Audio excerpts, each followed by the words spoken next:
soir, on est jeudi le 14 octobre de l'an 2021, donc il me fait encore une fois extrêmement plaisir d'être avec vous pour partager ce moment, cette étude. C'est la 4e séance de la série Vivre sa foi au 21e siècle. Donc encore une fois, j'aimerais vous remercier tout le monde qui commentez, qui m'écrivez, soit dans le fil d'actualité Facebook, sinon en privé, les commentaires, les questions, les arguments, et j'apprécie tout particulièrement le respect qui est généralement entendu. Ça fait très plaisir. C'est vraiment bien qu'on soit capable de se parler de cette façon-là. J'encourage également ceux qui voudraient partager ces liens dans leur entourage. Si c'est ce que vous pouvez faire, ben, ça serait très, très utile aussi. Alors voilà pour cette courte introduction. En rétrospective, la semaine passée, vous vous souvenez que j'ai voulu répondre à l'argument souvent cité depuis quelques mois, argument selon lequel l'histoire se répète. Donc, certains, même parmi les croyants, les chrétiens, vont utiliser la montée du régime dictatorial d'Adolf Hitler dans les années 30, c'est le nazisme, en comparaison de ce qui se passe en ce moment, vont dire l'histoire se répète, donc laissant entendre qu'on s'en va peut-être vers un chamboulement semblable à celui-là. Évidemment, je m'inscris en faux, je suis pas du tout d'accord avec ça. D'abord, l'idée d'aller chercher l'événement le plus sombre et le plus noir de l'avenir, de l'histoire passée, et le comparer à une situation actuelle en vue de noircir le plus possible la situation actuelle, c'est toujours une opération de fort mauvais goût, d'autant plus que l'histoire se répète pas du tout de la même façon, bien que dans l'histoire, il y a eu effectivement des répétitions, mais ici, on n'est pas dans un cas de répétition. Adolf Hitler est quelqu'un qui a su profiter, manipuler et nourrir une frustration, une colère déjà présente chez les Allemands à cause du traité de Versailles de 1919. Donc, ce que Hitler a fait, c'est pas de créer un mouvement comme celui-là, mais de profiter d'une vague.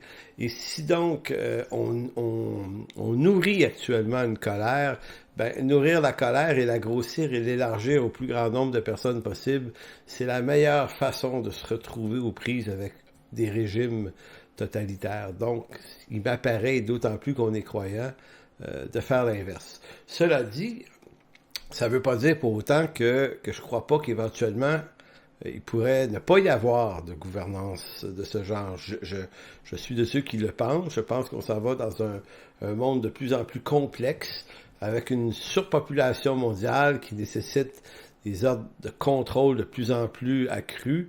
Ça devient compliqué. Évidemment, ça pave la voie à toutes sortes probablement d'intentions, je dirais pas malveillantes, mais au nom d'une hyper-surveillance, ça pourrait créer effectivement un monde éventuellement très très complexe, très difficile, très autoritaire. On n'en est pas là, mais c'est à craindre. Je crois aussi qu'éventuellement, l'Église pourrait être objet de persécution de ce type de gouvernement-là ou de d'autres. Donc, l'un n'empêche pas nécessairement l'autre. Voyons un peu le menu pour ce soir. D'abord, concernant la pandémie, on va d'abord voir comment cette pandémie a montré toute la fragilité de notre monde et de ses institutions, incluant l'Église. On va expliquer ça tout à l'heure. Le deuxième point ce soir, c'est concernant les élites politiques. Il y a beaucoup de gens qui utilisent cette expression, l'élite mondialiste. Donc on en parle beaucoup, donc on explique qu'il existe une élite comme ça, comme si c'était quelque chose de nouveau. Et donc elle est là. On est d'accord qu'elle est là, cette élite-là. Maintenant, quelle est-elle? D'où vient-elle? Et que fait-elle exactement? Et qu'est-ce qu'on peut au moins en savoir de façon assez certaine? Ça va être le deuxième point, ça, ce soir. Le troisième point, qu'est-ce que le conspirationnisme de manière générale? Donc ici, on ne parlera pas nécessairement des personnes. La semaine passée, vous vous souvenez, là, j'ai évoqué cette idée que la colère, les frustrations sont souvent un petit peu ce qui peut faire tomber des personnes dans le piège du conspirationnisme. Cette semaine, on va plutôt regarder le conspirationnisme de façon générale, non pas avec la COVID et l'événement de cette année, qui l'exploite beaucoup, mais plutôt quels sont les mécanismes, comment ça réfléchit, ça, le conspirationnisme, comment ça se bâtit. Donc, on va faire une séance, pas une séance, mais une petite étude là-dessus ce soir. Et le dernier point, le quatrième ce soir, ça va être quel est le rôle d'un chrétien dans un monde tel que le nôtre, c'est-à-dire celui-là au 21e siècle. Le titre de cette série, c'est Vivre sa foi au 21e siècle. Donc, on va aller voir certains éléments de l'Écriture qui nous montrent de quelle façon on doit vivre notre foi dans ce type de siècle qui est le nôtre. Il y en a eu d'autres siècles. Les chrétiens ont été capables de vivre leur foi dans ces siècles-là. Maintenant, nous, qu'est-ce que ça veut dire et qu'est-ce que l'Écriture peut au moins nous en dire? Bon, allons au premier point, une pandémie qui montre toute la fragilité de notre monde. Comme je l'ai dit en entrée de jeu, en introduction, toutes les grandes institutions politiques et sociales, économiques ont été mises à mal, à rude épreuve même. Vous avez remarqué, là, en écoutant les nouvelles, et elles ont été mises à mal par l'une des plus petites choses qui existent en soi, un virus de dimension nanométrique. Nanométrique. Ça, c'est la dimension du COVID-19. Vous savez, quand le vaccin est sorti, il s'est trouvé beaucoup de gens, notamment des croyants, des chrétiens, qui ont beaucoup exploité l'idée que, puisqu'on disait que le vaccin contenait des nanoparticules, ça voulait probablement donc dire que les nanoparticules étaient des substances quelconques, pouvant avoir un pouvoir quelconque, genre particules avec des composantes informatiques, électroniques, donc se laissant impressionner par la forme, nanoparticules, ça sonne énorme, ça, dans nos têtes, mais utiliser l'expression nanoparticules de cette façon-là, c'est montrer qu'on ne sait pas vraiment ce que ça veut dire, ce mot-là. Nanoparticule veut dire une particule qui est d'une taille nano. Le côté nano, ça nous parle pas du nom d'une substance, mais de la taille d'une substance. Donc, ce qu'on a fait quand on a fabriqué un vaccin, on a voulu attaquer un virus qui était de taille nanométrique, en l'attaquant avec un médicament qui soit nanomètre aussi. Donc, en d'autres mots, on attaque des chars d'assaut avec des chars d'assaut, des avions avec des avions. Eh bien, un virus comme celui-là, qui est de taille nanométrique, on l'attaque avec des nanoparticules. Pourquoi je vous dis ça? C'est parce que lorsqu'on fait des recherches un peu pour comprendre ce que c'est un nanomètre, ça, c'est une taille, ça. Mais laquelle? Maintenant, si vous prenez un mètre en bois, c'est à peu près ça de long, un mètre, et que vous le divisiez en 1 milliard de fractions, eh bien, la taille du coronavirus, c'est 1 milliardième d'un mètre. Ça vous dit à quel point c'est petit, est tellement petit que votre œil ne peut même pas le voir, et un télescope ou un microscope, tout à fait normal, non électronique, ne voit même pas ces particules-là tellement que c'est petit. Donc, un nanomètre est équivalent à 10 exposant 9 mètres. Là, c'est 0,00000000001 mètre. C'est tellement petit, là. Une autre mesure de comparaison pour comprendre la nanométrie, c'est que on dit que si vous prenez un de vos cheveux, moi je peux pas parce que j'en ai plus, là, mais prenez un de vos cheveux, puis divisez son épaisseur par 50 000 fois. Donc c'est 1/50 millième de l'épaisseur d'un cheveu. C'est ça, la taille du virus COVID-19. Ce petit virus, ce petit truc, a causé la mort d'environ 5 millions de personnes à ce jour, sans doute plus, parce qu'on croit qu'il y a beaucoup de pays qui donnent pas les vrais chiffres, notamment les pays communistes et certains pays dictatoriaux, ou certains pays où il n'y a pas une gestion très concrète de la COVID-19. Là. Mais rapportant à ce jour, là, les vrais morts COVID-19, c'est 5 millions. Certains vont dire c'est pas beaucoup, c'est surtout des personnes âgées. Moi, je remets en question ce discours-là. Je crois que toute toutes les vies humaines ont de la valeur. Donc, c'est pas parce que ces personnes âgées sont mortes surtout que c'était moins important de bien s'en occuper, évidemment. Donc, ce qu'on est en train de se dire, c'est que on redoute beaucoup les guerres, les missiles, les lance-torpilles et les équipements de guerre absolument dangereux.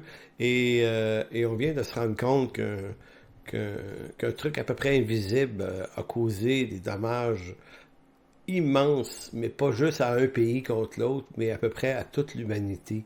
Ce qui a été fragilisé, en tout cas, bref, ça nous a montré à quel point notre monde est extrêmement fragile, puisque c'est le monde du commerce qui est affecté, le monde industriel, le monde du transport, le monde scolaire, le monde hospitalier, les gouvernements, le monde financier. Ça a mis à mal également beaucoup de relations d'amitié, de relations humaines et familiales, et ça a mis à mal également beaucoup de relations spirituelles dans les églises certaines vivent difficilement cette affaire-là. Donc, ce qui apparaît de plus en plus évident, c'est que les conséquences, qu'on va dire, collatérales de cette crise ont un impact probablement plus grand au bout de l'affaire que le virus lui-même. Vous savez, notre monde est sophistiqué, hyper sophistiqué sur le plan technologique, et malgré ça, s'avère incapable de surmonter une crise pandémique sans mettre en crise ces institutions qui tombent les unes sur les autres. Donc, une crise a provoqué ici, on le voit, une escalade de crise. Et souvent, le domino là, qui s'est abattu sur les autres en premier, c'est le système hospitalier. Et des fois, on a de la misère à comprendre pourquoi notre système hospitalier n'arrive pas à soutenir ce genre d'affaires. Mais il faut comprendre que nos systèmes hospitaliers dans le monde sont configurés, parce que ça coûte extrêmement cher, c'est une des institutions les plus coûteuses de nos gouvernements, les hôpitaux. Donc, les hôpitaux sont bâtis en fonction qu'il n'y ait pas de pandémie. Ils sont faits pour gérer les statistiques quantitatives, c'est-à-dire qu'on sait exactement au Canada, en fonction de la population, combien il y aura de cancers cette année, combien il y aura de maladies coronariennes. On le sait d'avance, pas parce qu'on est devin, mais parce que les règles en statistiques quantitatives nous permettent d'être capables de prévoir statistiquement qu'est-ce qui va se passer, parce que tout se passe toujours à peu près de la même façon. Maintenant, dans les calculs, on ne fait pas de calculs pour des virus extraordinaires comme ça. Donc, évidemment, c'est normal que le système hospitalier soit mis à mal, puisque même avant la pandémie, ça allait déjà très mal. Vous voyez l'idée? Donc, si cette institution-là de la misère a résisté pendant la pandémie, eh bien, pour la protéger, on a fermé d'autres institutions, on a réduit certaines libertés civiles, on a fermé les restaurants, par exemple, les bars, les centres d'achat, de plein de choses, pour minimiser l'impact que la pandémie avait sur les hôpitaux. Donc, en quelque sorte, si les hôpitaux ont de la misère à tenir le coup, c'est comme un domino qui est venu faire tomber tous les autres, et c'est ce qui fait que cette pandémie-là a montré la fragilité extrême de nos systèmes, de nos institutions. Ça a montré également la fragilité de l'Église. Cette crise nous secoue et nous oblige tous à réfléchir. Elle nous expulse hors de nos lieux de tranquillité, de confort chrétien, et nous force à faire des choix qu'autrement nous n'aurions pas fait et pour lesquels nous n'étions aucunement préparés. Des fois, j'ai l'impression que l'Église, c'est comme les hôpitaux. Elle n'a pas prévu que ça pouvait arriver. Donc, un coup, ça arrive, on est un peu désorganisé, puis on ne sait plus quoi prendre comme décision, parce qu'on doit résister au gouvernement, se soumettre, désobéir, ou prendre un côté underground, voyez-vous, on n'a pas à s'en sentir mal. Écoutez, on s'organise jamais pour le chaos, on s'organise toujours en pensant que ça va bien se passer. Donc, la grande question pour nous qui sommes chrétiens n'est pas tant de savoir ce que nous devons croire ou non au sujet de la COVID, mais c'est plutôt comment on doit réagir en tant que citoyen des cieux, parce que c'est ce qu'on est d'abord et avant tout. Donc, c'est toute la dimension de la foi, je pense, qui est importante à encourager, à se rappeler dans des moments comme ça. Je vais y revenir dans le 4e point de la série d'aujourd'hui. Mais une chose est sûre, c'est que la pandémie nous a montré l'interaction des institutions. de quelle façon l'une peut affecter l'autre et de quelle façon une pandémie comme celle-là nous oblige à sortir de notre silence. Maintenant, quand il arrive quelque chose à l'autre bout de la planète, ça peut nous affecter. Et la COVID, elle a fait en sorte qu'on ne pouvait pas minimiser son importance. Tout nous a obligés à prendre des décisions. Il y a des phénomènes, des fois, qui arrivent d'un autre pays ailleurs. On peut choisir de s'y intéresser ou pas. Donc, ça nous impacte en fonction du choix qu'on fait de s'y intéresser ou non. Cette fois-ci, cette affaire-là nous est arrivée et on était obligé de prendre des décisions. Obligé de porter un masque. On est obligé d'en penser quelque chose. Donc, ça a été un excellent exercice et ça continue, je pense, d'être un excellent exercice. Mon deuxième point, c'est que peut-on tout de même savoir des élites? Parce que, bon, dans les milieux conspirationnistes, on vous parle continuellement des élites mondialistes qu'on considère comme être absolument et certainement malveillantes. Eh bien, je me suis dit, OK, parlons-en, qu'est-ce que c'est? Ça vient d'où? C'est là pourquoi? Et est-ce que c'est réel? Donc, à cette question, est-ce que c'est réel? Effectivement, il y a une élite mondialiste. Il y a une élite gouvernementale, il y a des élites de toutes sortes dans notre monde, et ça vient pas d'être inventé, ça. C'est là depuis des millénaires. Il y a toujours eu dans notre monde, et même c'est voulu par Dieu, les institutions gouvernementales pour gérer un certain chaos. Donc il y a toujours des hommes et des femmes qui sont placés en posture d'autorité et dont le mandat est de diriger, et puis de diriger en haut lieu, parce qu'on peut pas prendre des décisions à 8 milliards d'habitants, là, ça prend des gens qui sont nommés puis qui sont là, et on peut leur prêter toutes sortes de bonnes ou de mauvaises intentions, ça appartient à chacun, mais essayons de comprendre ce que c'est.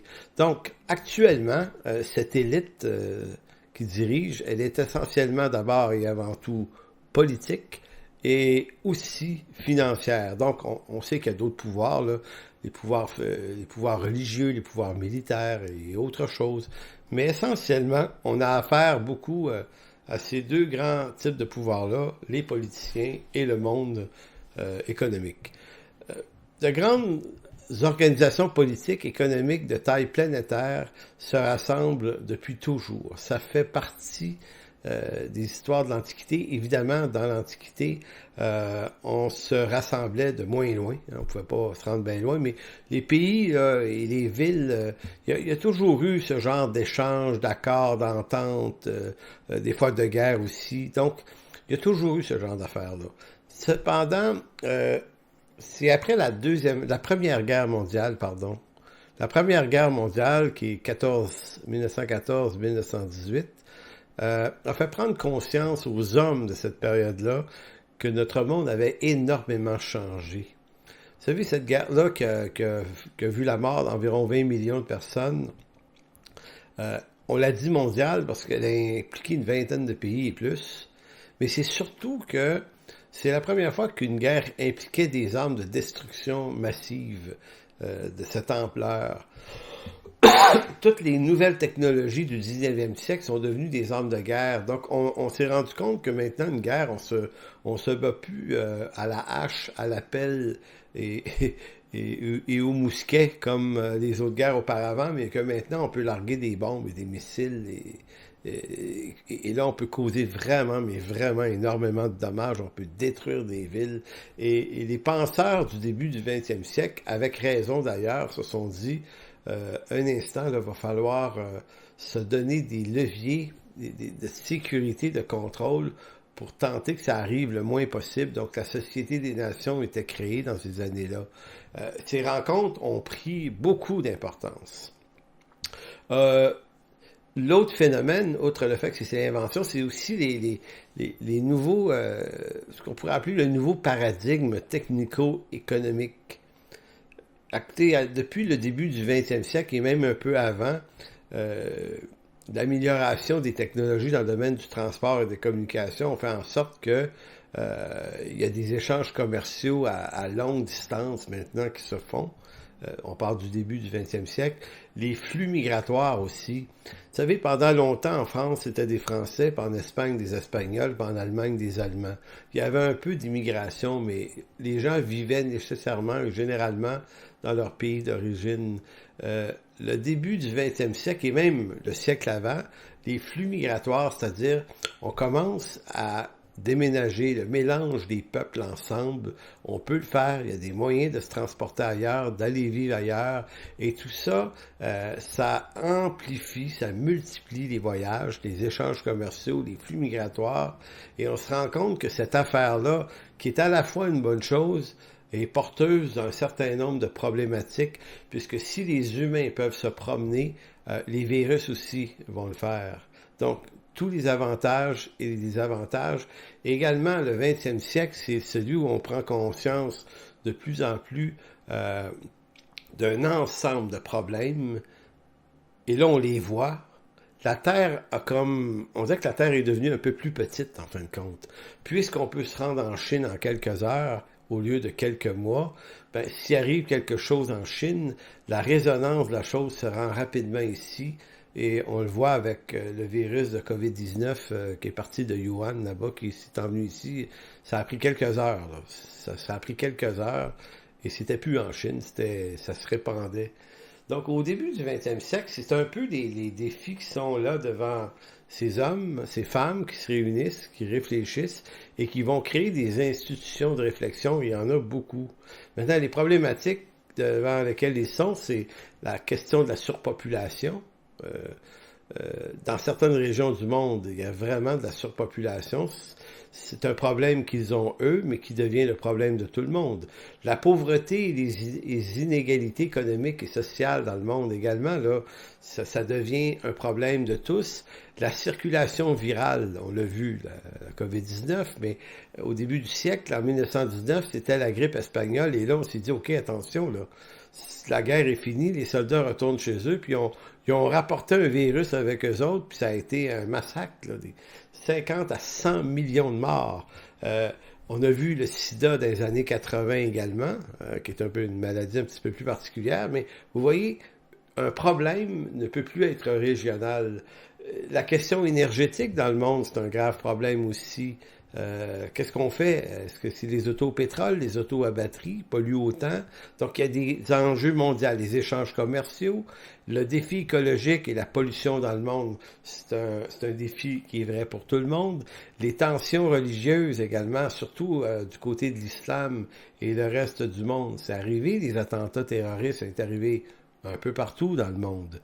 La question des droits et libertés, à savoir si on vit dans un pays démocratique ou dans une dictature, ou dans un milieu communiste.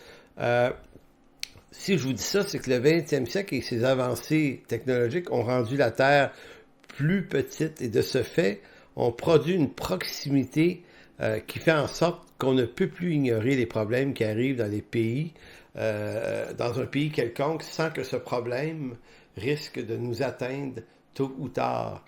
Vous vous souvenez quand il y a eu l'explosion nucléaire à Tchernobyl en Russie dans les années 80 et Fukushima plus récemment au Japon, c'est arrivé loin d'ici, sauf que les radiations nucléaires, eux autres, ont voyagé. Donc, quelque chose arrive à l'autre bout de la planète et tôt ou tard, cette chose-là va nous tomber dessus aussi. Ça explique pourquoi au 20e siècle, on a créé une multitude d'organisations internationales vouées à la gestion de tous ces types de chaos potentiels. Maintenant, quand vous vous intéressez aux phénomènes de ces organisations-là, c'est là que vous allez voir une certaine élite qui prend autorité sur des situations et qui va donner des réglementations. Maintenant, c'est facile de penser que cette élite-là, elle est surtout malveillante, alors que probablement que les intentions premières sont bienveillantes. Moi, c'est ce que je pense aujourd'hui. Bienveillante, bien que je suis souvent pas d'accord avec des choix et des décisions qu'ils prennent, qui sont pas favorables à qui je suis et à ce que je pense. Mais quand je prends un recul, je dis, OK, il y a des gens qui essayent de gérer un chaos, là. Est-ce qu'ils prennent toujours les bonnes décisions? Je ne sais pas. Est-ce qu'il n'y a pas des personnes extrêmement corrompues au milieu d'eux? J'en suis certain. Il y a toutes sortes d'intérêts et de luttes de pouvoir là-dedans. Mais néanmoins, on doit d'abord être capable de comprendre pourquoi ces organismes-là existent et quelles sont les intentions premières de ces organisations. Au premier plan, là, vous connaissez les Nations Unies, qui est une forme de gouvernance mondiale qui existe depuis au-delà de 75 ans, qui fonctionne à peu près, mais qui est un échec. Et beaucoup vont penser que devrait sortir de là un gouvernement mondial dictatorial très, très puissant. On entend ça souvent. Le problème, et dans la version chrétienne avec l'Antéchrist, là, comme la cerise sur le Sunday pour eux, là, vous savez, si l'intention est présente dans notre monde depuis à peu près 2 siècles, parce que c'est pas nouveau, là, ça fait au moins 2 siècles là, qu'il est question de créer ce genre de gouvernance mondiale, on n'y arrive jamais vraiment. Pour la raison que l'homme est un loup pour l'homme, c'est toujours difficile de faire coopérer des gens ensemble. Néanmoins, la tentative est là. Donc vous avez l'ONU, l'UNESCO, l'OMS, l'OMC, ça sont des agences des Nations Unies qui chacune gère un type de chaos. Comme par exemple l'OMS, l'Organisation mondiale de la santé, que beaucoup critiquent en ce moment, c'est un organisme qui sauve beaucoup de vies aussi.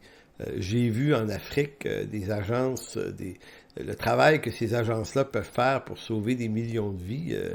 J'ai vu des camps des Nations Unies, je me suis dit, OK, c'est pas rien le travail qu'ils font. Vous avez l'Organisation mondiale du commerce qui gère tout ce qui concerne les flux financiers, les accords et les échanges commerciaux entre un pays et un autre. Vous avez des organismes comme l'UNESCO, qui est aussi une agence des Nations Unies, qui va traiter de l'éducation, qui va vouloir que tout le monde sur la planète Terre ait accès à de l'éducation et à peu près quelque chose de semblable. Je suis très, très, moi, critique contre l'UNESCO depuis longtemps. Néanmoins, je comprends. Tu sais, je peux être critique et à la fois comprendre la raison et l'existence de ces organismes-là qui, eux, essaient de gérer des complications.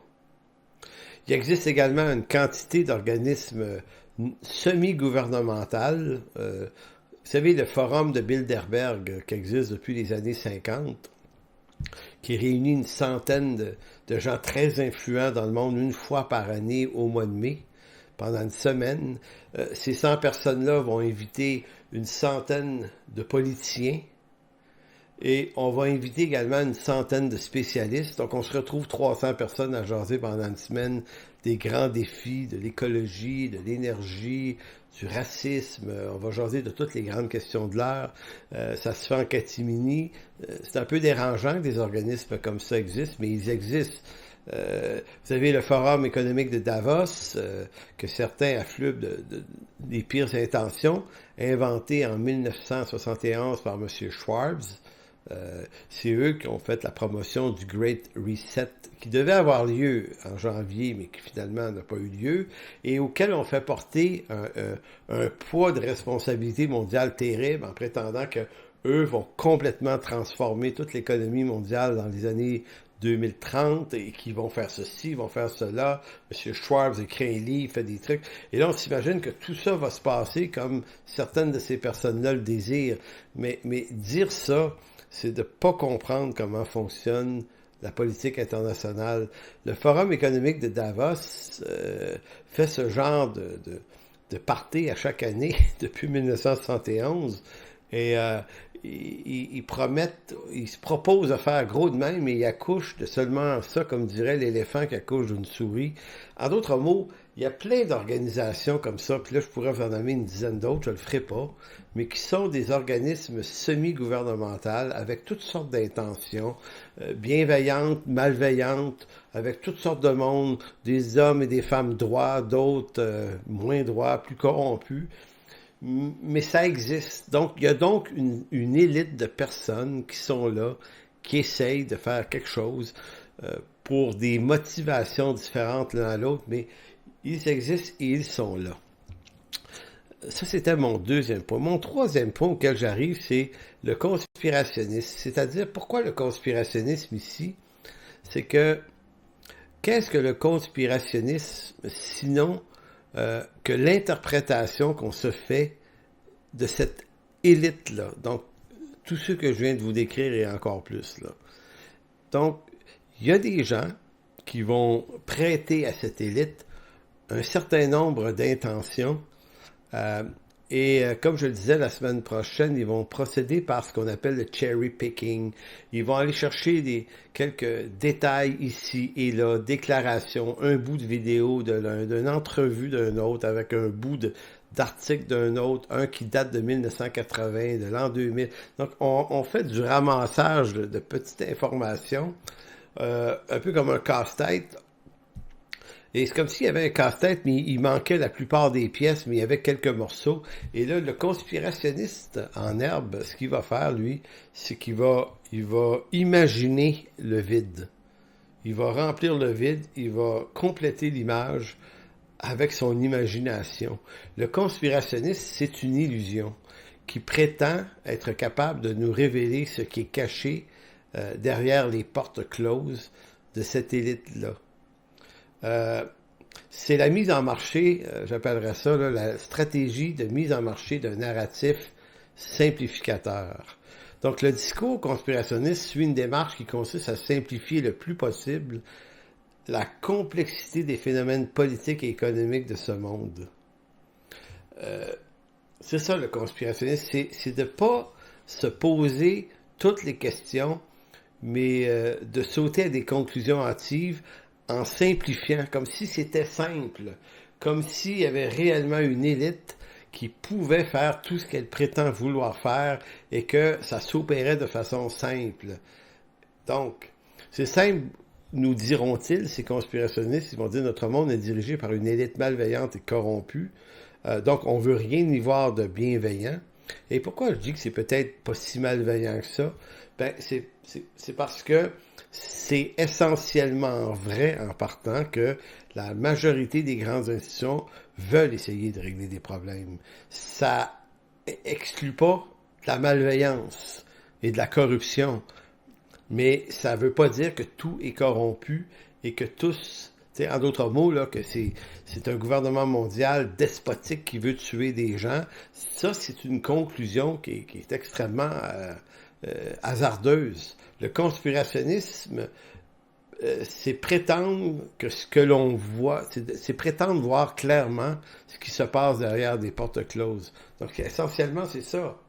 Comme je vous disais, c'est de prendre des particules d'idées avec des vides entre chaque et de remplir le vide avec des impressions. Vous savez, le grand Socrate, hein, c'est un homme qui a vécu en Grèce 3-4 siècles avant Jésus-Christ, avait dit ceci, que le plus sage d'entre tous ou d'entre vous, c'est celui qui reconnaît comme Socrate que sa sagesse n'est rien.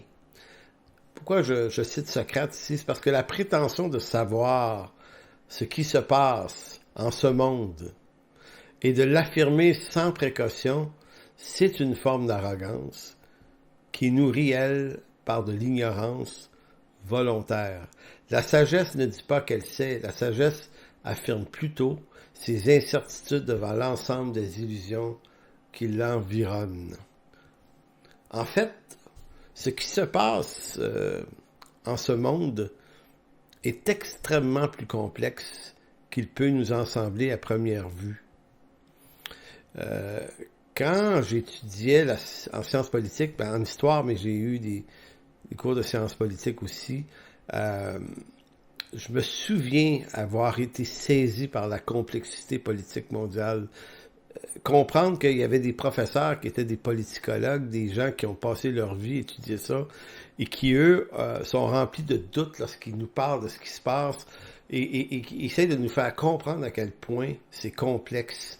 Les pôles, les polarisations politiques dans le monde qui fait que on n'est pas capable de faire travailler ces gens-là ensemble. Donc, qu'il s'agisse de la Chine, de la Russie, des États-Unis, ensuite les pays musulmans, les dictatures qu'on voit un peu plus en Afrique, la gauche, la droite. Écoutez, il y a tellement de variations d'opinions politiques dans le monde que ça rend tout ça complexe. Et la plupart des gens qui travaillent dans les hautes sphères du pouvoir politique, donc cette élite, sont des gens qui ne s'entendent pas entre eux, mais qui s'opposent autant que c'est possible de s'opposer. Maintenant, c'est très, très complexe. Et là, je vous ai juste parlé du pouvoir, là. Imaginez les flux financiers à travers ça, toutes les opérations d'affaires, les stratégies militaires dans ça, les jeux de pression sous la couverte. Il y a tellement d'affaires que quand on étudiait ça à l'université, je me disais, my God, que c'est compliqué. C'est juste comprendre la politique québécoise, c'est compliqué avec tous ces tenants et aboutissants. Maintenant, c'est complexe. Le conspirationniste, lui, vous dit, non, non, c'est bien plus simple que ça. Je vais vous le dire, moi, comment ça marche. Et là, c'est de bâtir un narratif qu'on dit plus vrai que le narratif médiatique. On dit, les médias, ce qu'ils vous rapportent, là, c'est des mensonges, c'est des faux fuyants, c'est une invention, c'est de l'illusion. Moi, je vais vous dire ce qui se passe vraiment. Écoutez, c'est fascinant, là. C'est fascinant qu'on puisse croire ça si on est au courant que c'est immensément plus complexe. D'ailleurs, la complexité, c'est le talon d'Achille du mouvement complotiste, qui est un mode d'interprétation qui favorise la simplification à outrance plutôt que l'examen minutieux des faits. Une illusion, qu'est-ce que c'est une illusion? Ben, c'est une perception de la vérité, mais qui est faussée par des éléments cachés qui trompent nos sens. Tu sais, c'est un peu comme de la magie là, que font les illusionnistes, très divertissant d'ailleurs, mais ils vous font croire à quelque chose, ils créent une illusion visuelle, et vous tombez dans le panneau parce qu'il y a quelque chose de caché qui se passe, mais ça, vous ne le voyez pas. Donc, le conspirationniste, c'est l'art de vous dire, on va vous expliquer ce qui se passe, ce qui est caché. Nous, on est des spécialistes des choses cachées. Donc, c'est comme si le but d'illusion, donc le complotisme interprète ce qui est soi-disant caché, mais ça l'est caché pour eux aussi, mais eux, ils prétendent en avoir une riche connaissance, mais leur connaissance est jamais exhaustive, elle est toujours en vertu du cherry picking, je retiens encore ce mot pour dire qu'on a pigé des détails, des micro-détails, des micro-déclarations qu'on sort de leur contexte. On a bâti un narratif avec ça, et il y avait plein de vides entre les choses, on a rempli ça de ce qu'on désire y voir. Donc là, c'est le fantasme de l'accusation qu'on porte qui finit par faire le reste du narratif. Le complotiste dira la vérité vous est cachée et ce que les médias vous présentent, c'est une fabrication faite de toutes pièces. C'est une illusion. Donc, on nous dit que l'illusion est dans ce qu'on regarde dans les médias. Et en passant, les médias nous trompent aussi, on le sait bien. Eux autres, ils ont un job à faire, de faire de la pub, de rendre ça sensationnel. Mais ils sont pas nécessairement en train de nous dire la fausseté nécessairement mur à mur. Donc, eux aussi n'ont pas si on veut, la toile complète, mais ils tentent de nous donner le mieux possible. Donc, par exemple, une crise comme celle-ci, on a de l'information médiatique, on a de l'information des gouvernements, on a de l'information de toutes sortes de spécialistes. Tout ça, là, ensemble, c'est ça la réalité.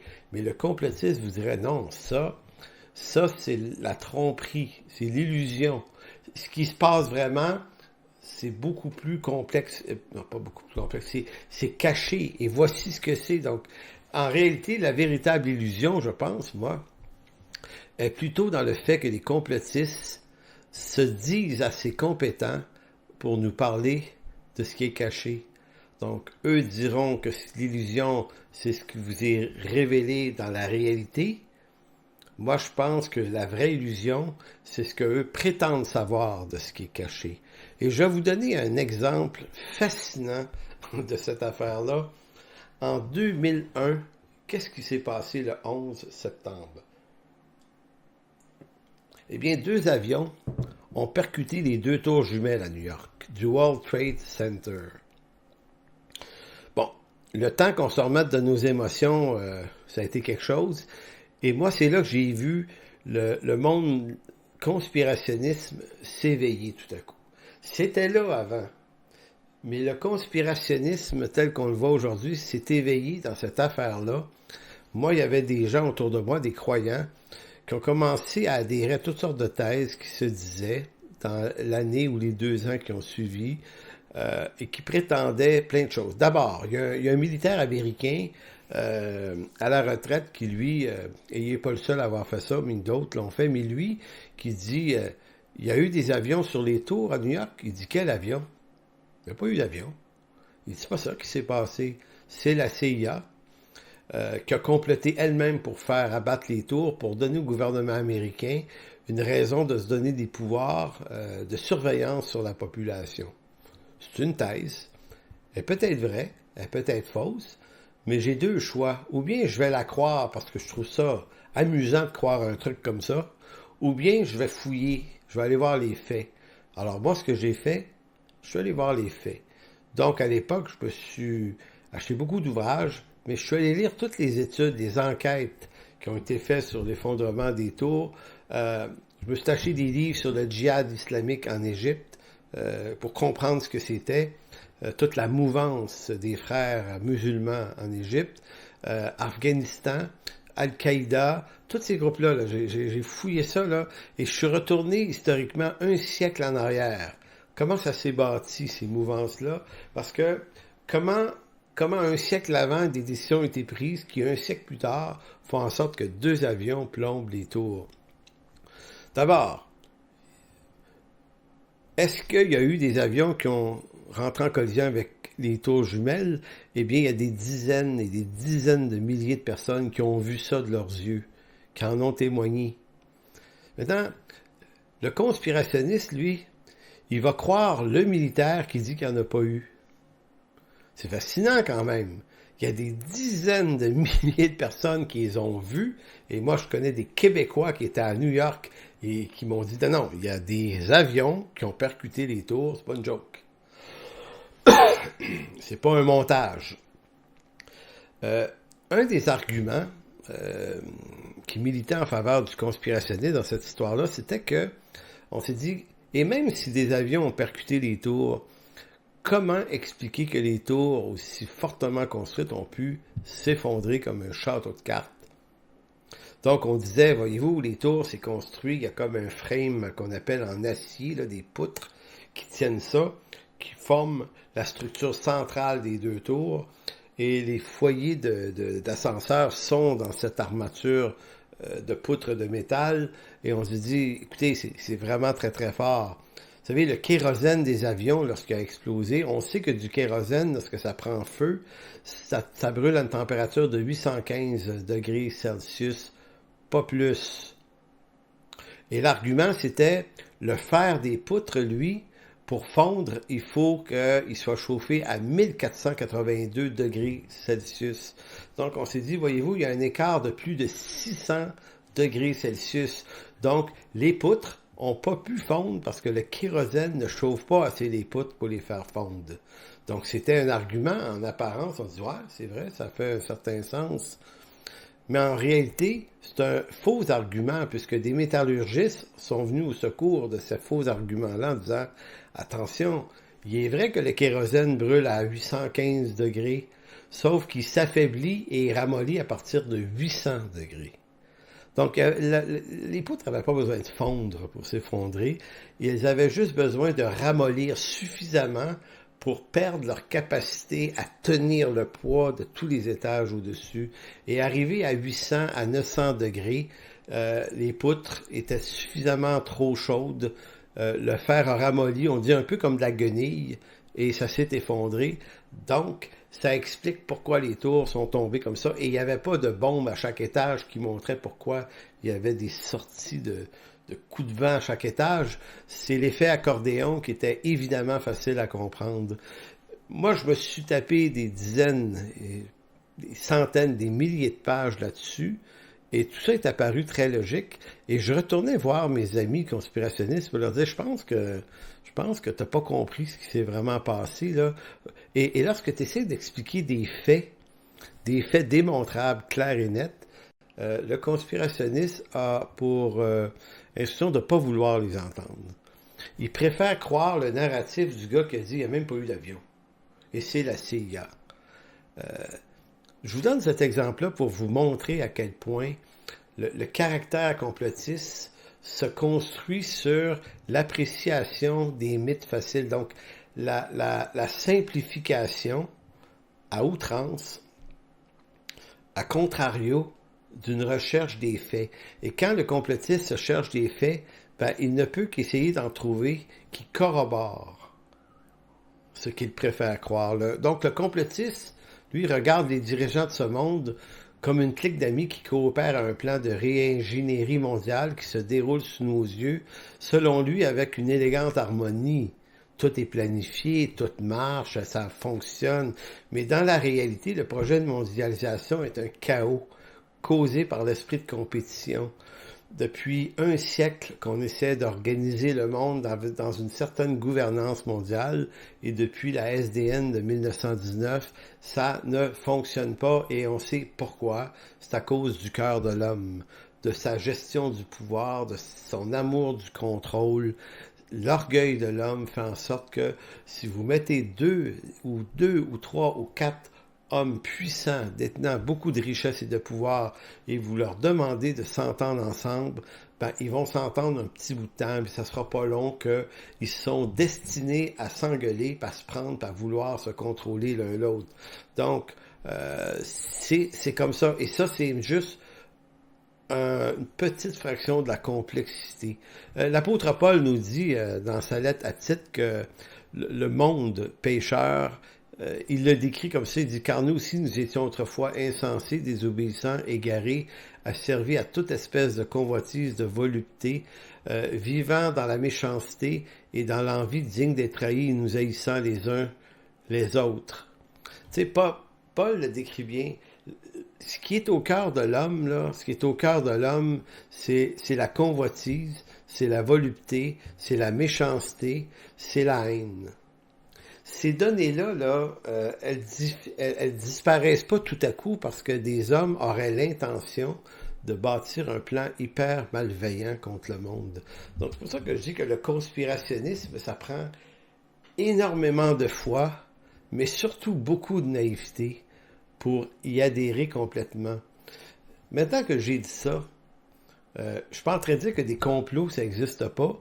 Il y en existe plein. La CIA a fait plein de magouilles croches dans les pays d'Amérique du Sud dans les années 50-60. Ils le font encore probablement. Les Russes font la même chose, les Chinois. Donc, on est dans un monde de comploteux puis de contrôleux et tout ça montre à quel point il y a une désunion entre les grandes forces mondiales. Donc, c'est pas demain la veille. Et là, certains vont dire, oui, mais l'Antéchrist, lui, il va y arriver. Écoutez, ça, c'est une interprétation de l'Écriture. À chaque fois que j'entends des gens parler de ça, je vois quel fuseau d'interprétation et de règles d'interprétation qui se donnent pour arriver à bâtir ce narratif-là. Il est clair pour ceux qui veulent le considérer clair, mais d'autres compréhensions théologiques, je crois, expliquent beaucoup mieux ces textes-là. Et c'est pas la peur de voir un antéchrist se lever qui amène d'autres interprétations, c'est juste de comprendre que l'Écriture nécessite peut-être une étude extrêmement sérieuse de ces textes dans le respect de ces contextes réels. J'en arrive à mon quatrième point. Vivre sa foi dans ce monde. Vivre sa foi au 21e siècle en sachant que notre destinée éternelle est déjà assurée sur une nouvelle terre et de nouveaux cieux n'exclut pas pour autant que nous devons ignorer ce qui se passe dans ce monde, de comprendre les défis et de faire partie de la solution. Bien que nous soyons des citoyens d'un autre royaume, nous vivons dans ce monde en tant que citoyens d'un État dans lequel nous devons jouer un rôle. Alors, quel est le rôle d'un croyant? Là, après avoir expliqué les complexités politiques, économiques de ce monde-là, et le chaos que tout ça engendre, quel est le rôle d'un enfant de Dieu, d'un chrétien? Et ce, quel que soit le moment de l'histoire ou quel que soit le régime en place. Très important de dire quel que soit le régime en place. Dans l'histoire de l'Église, des chrétiens ont été capables de survivre à des empires, l'Empire romain notamment. Puis ils ont été capables de vivre à la fracture de cet empire en de multiples petits pays par après, certains avec des régimes extrêmement autoritaires, antichrétiens et d'autres non. Le christianisme est passé à travers toutes sortes de crises, à travers des grosses pandémies comme la peste bubonique aussi, 12 ou 13e siècle environ. Elle a vécu à travers des révolutions, des changements de régime. Elle a vécu sous des royautés douces et des royautés très autoritaires aussi. Aujourd'hui, le christianisme en Occident vit sous un régime politique. Aujourd'hui, c'est pas le capitalisme, mais la démocratie, tiens. Et d'autres dans le monde, des frères, vivent dans des pays communistes. C'est-à-dire que le christianisme est capable de survivre à n'importe quel régime politique. Et c'est pas le régime politique qui va lui donner d'avancer le plus. Vous savez, en Occident, on est dans un régime politique où on a beaucoup de liberté, hein, beaucoup de droits. On a le droit d'avoir des églises. Elles sont protégées par l'État, nos églises, voyez-vous. Et tous ces droits et libertés ne favorisent pas tant que ça l'avancement de l'Évangile, puisque, je le répète souvent, c'est en Occident, dans les pays des droits et libertés, que l'Évangile avance le moins. Dans la Chine communiste, je lisais des rapports il y a quelques années où on parlait de 15 à 25 000 conversions quelquefois par jour en Chine. Évidemment, sur 1,4 milliard, vous me direz, mais c'est beaucoup, beaucoup, beaucoup de conversions, ça. Donc, et c'est un pays communiste. Donc, le christianisme survit très bien, même en milieu communiste, où c'est dangereux d'être chrétien. Tout ça pour dire que, quel que soit le régime politique dans lequel on se retrouve, et si le christianisme devait perdre les avantages du système démocratique en Occident et devait se retrouver dans des régimes plus autoritaires, ça n'empêcherait pas l'Église et l'Évangile de progresser, puisque les portes de l'enfer même ne peuvent pas prévaloir contre cette Église. Donc, quel est donc le rôle du chrétien, quel que soit le régime? Bien, l'apôtre Paul nous décrit comme des ambassadeurs de Christ, des ambassadeurs, des agents de réconciliation. Donc, on a un rôle qui est d'annoncer l'Évangile, qui est le mode de réconciliation entre Dieu et l'homme. Dans Éphésiens 2,19, Paul va dire, « Vous êtes citoyens des saints, vous êtes des gens de la maison de Dieu. » Donc, notre principale et première citoyenneté, c'est celle des cieux.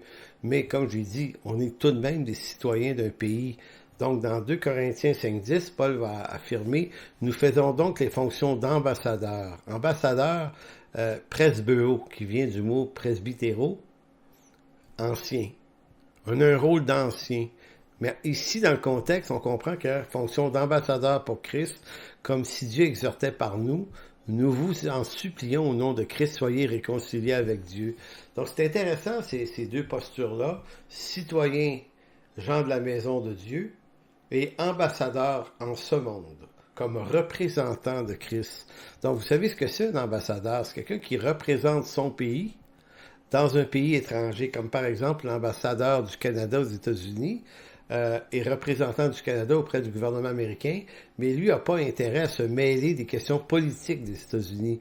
Ça ne le regarde pas. Ça ne veut pas dire qu'il n'en pense rien, qu'il n'y a pas d'opinion, mais il n'est pas là pour exposer ses opinions, quoi qu'arrive.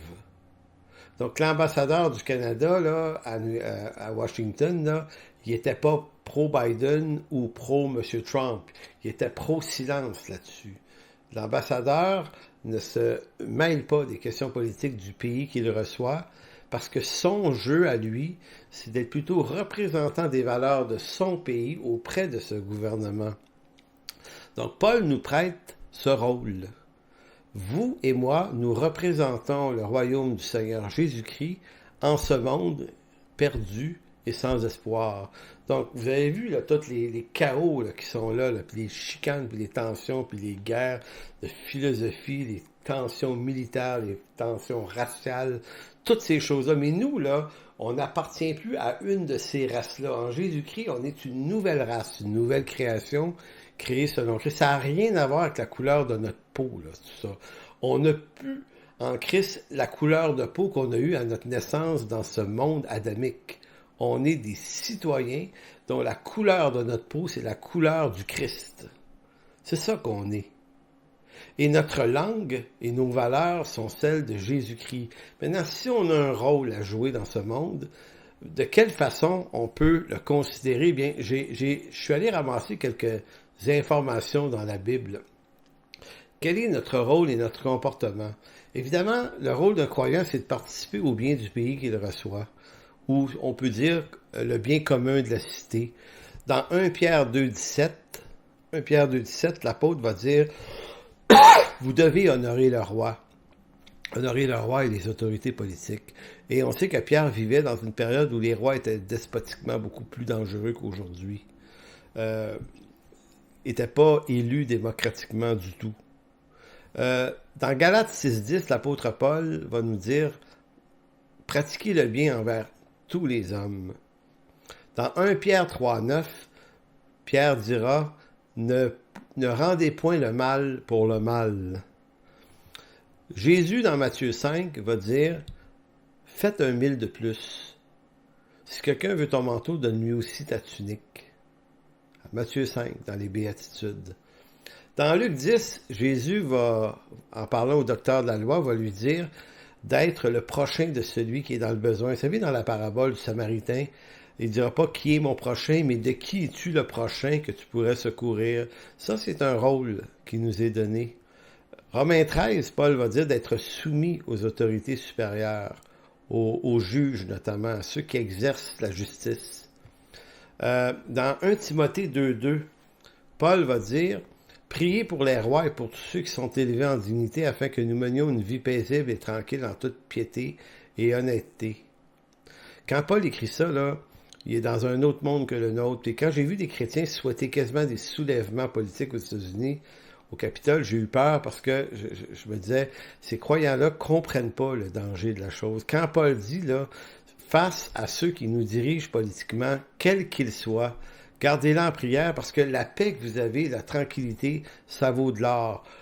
Quand il y a des renversements de gouvernement puis des guerres civiles qui se lèvent dans un pays, c'est une des pires affaires qu'un peuple ne peut pas subir. Parlez-en aux Rwandais qui ont vécu le fameux génocide des années 94. Écoutez, on ne peut pas, en tant que croyant, adhérer à n'importe quoi, même si c'est des choses qui feraient plaisir à notre chair.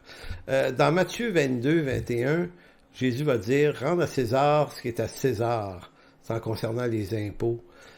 Éphésiens 4, 28, Paul va parler de ne point dérober, donc de vivre dans la droiture et d'être un témoignage d'honnêteté en ce monde.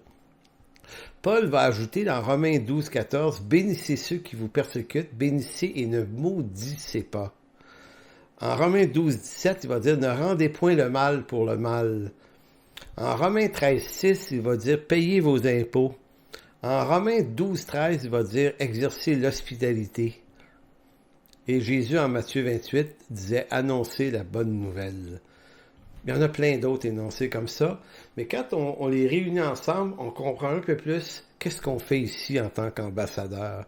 Donc, aucun texte du Nouveau Testament invite à se mettre en querelle, en conflit avec les gens de ce monde, ou en opposition avec les autorités des gouvernements de nos pays, sauf si elles nous défendent de parler du nom de Jésus. C'est le point de rupture. Maintenant, ça ne s'est pas produit ça, cette année. Il y a eu des restrictions sanitaires qui ont été imposées à tout le monde, mais c'était pas le message de l'Évangile. Même si vous dites, on ne pouvait pas se rassembler dans nos églises. Oui, mais ce qui était visé, c'était pas l'Évangile ni le nom de Jésus, c'était les rassemblements. Donc, il fallait être un peu plus créatif pour être capable de s'occuper de nos communautés. Vous savez, aucun texte nous dit de résister. En fait, le verbe résister est utilisé 2 fois, là, dans 1 Pierre 5,9 et dans Jacques 4,7. Et les 2 fois où il nous est dit de résister, c'est de résister au diable. Donc, il y a une posture qui est assez clairement, je ne sais pas ce qu'il faut dire de plus pour que vous puissiez la comprendre mieux, mais la posture, c'est celle d'être des gens paisibles. Donc, bien que les gouvernements et les gens de ce monde puissent, quelquefois, dans certains endroits et à certains moments d'histoire, ont agi comme des ennemis de la croix, l'Écriture n'enseigne pas aux croyants à traiter en ennemis ceux qui nous traiteraient en ennemis, mais à les aimer et faire le 1000 de plus. Matthieu 5, 44 et 45, Jésus a dit « Aimez vos ennemis, bénissez ceux qui vous maudissent, faites du bien à ceux qui vous haïssent et priez pour ceux qui vous maltraitent et vous persécutent, afin que vous soyez fils de votre Père qui est dans les cieux. » Donc, tout est là, là. Vous allez les aimer, même s'ils se conduiraient en ennemis. Donc, vous n'allez pas les maudire ni les haïr, même s'ils vous maltraitent et même s'ils vous persécutent. Parce que c'est ça la volonté du Père. Honorer le Fils et le Père, c'est de se conduire comme il nous demande. Donc, un exercice de piété ici consiste à faire une application de ces textes à nos vies. Sinon, à quoi bon de dire qu'on est croyant et qu'on croit à la sola scriptura, à l'écriture seule, si quand vient le temps d'être placé devant un défi, on n'arrive même pas à en faire une application toute simple.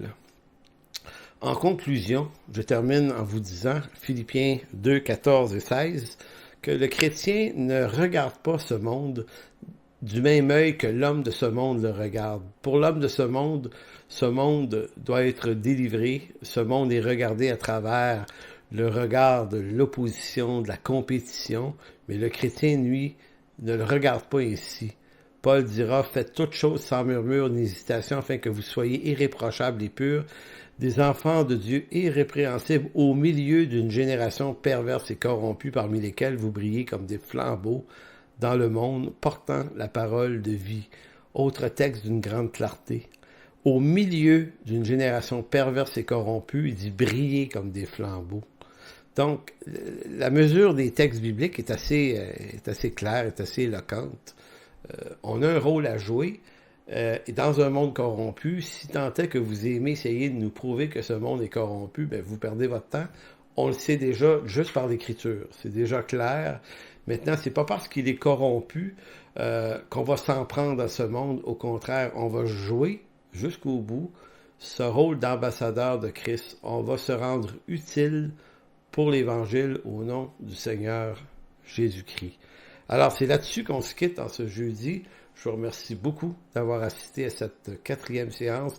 On se revoit la semaine prochaine. Et la semaine prochaine, c'est un des gros points forts de cette série, c'est comment comprendre la souveraineté de Dieu, comment il agit dans un monde corrompu. Mais ça, c'est la semaine prochaine. D'ici là, portez-vous bien.